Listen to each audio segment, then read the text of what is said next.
Og karong adlaw dul magpamper ta sa atong bangka dul. So ato ning gisukdan daan dul, so mao ni proseso dul. Mana din ni grind dul, ato na siyang grind gibapingan dul no. So limpyo na ni siya dul, kailangan siya bapingan dul para pilit jud ang epoxy dul, kay epoxy para sa kahoy mo gidul. So kailangan siya bapingan. Mao na ni mga sinukod na kudaan dul, kailangan tundaan po dul para dili ta kabtan og gahi sa atong chemicals ani ron dul. Mix ani dul para di ta kabtan gahi. Mao na ang brand Polyclear ang atong brand sa 5 year. Number ani dul 100 ang number ani dul. Po'y baga ani 600, so wala ko dug palit kay baga ra kay alas kay to chemicals dul no. Mao ni ang proseso na to. So mag-mix din tag epoxy dul, so mao ni ang tong i-plastering sa atong kuano sa atong kasko dul para solid yung pilit niya dul. Sa katong mga master na mga ani dul no, pakikorek lang dul kung tama ba na ang trabaho dul. Karon bigo ka-testing ani kita ra mo lang sa Facebook dul mga ginani na pagtrabaho dul. So mao ra ni suon ro pud dul. Ini nga video dul para ni sa katong wala pa jud mga paka-testing gani dul katong mga master na dul. Pwede na nyo i-skip dul, pwede rin mo di matanaw ni dul. Makakuha ang share lang dul no, kung gamit din nga epoxy ni dul sa katong all purpose nga pioneer epoxy dul no, makita ra na sa screen dara dul. Ang timbang ni dul kay 1.3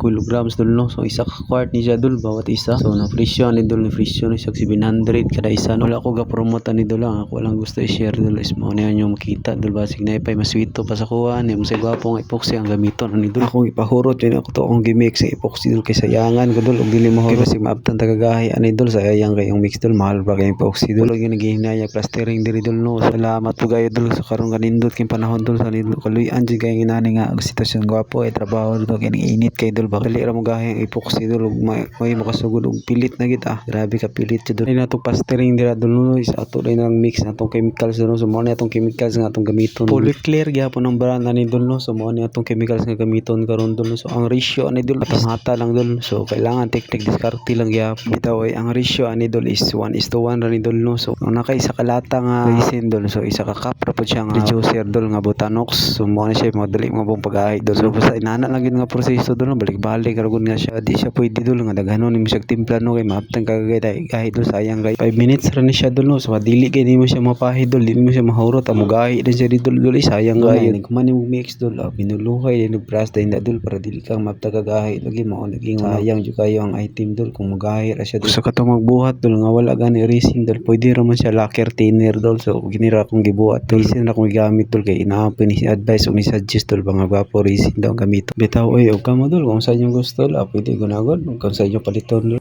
Wala ra ko dul. Nata pa ibir dul. Amot dil gid gusto mo dul.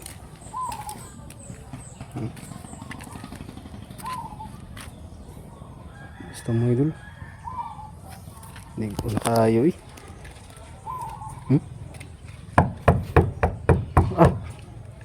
Tay, kahiya eh. Adul. Kahi ra kay dul. Murag bato. Grabe ka solid. Pagmapo na to ning grindera ng mapuhon. Tagian tani dul, bapingan tani dul. Ini para mulimpyo ang kilid, bapingan tani para masinaw. Tay sobra diri dul oh. Sobra tong fiber dul. Mga 3 kilo siguro ni. 3 kilos.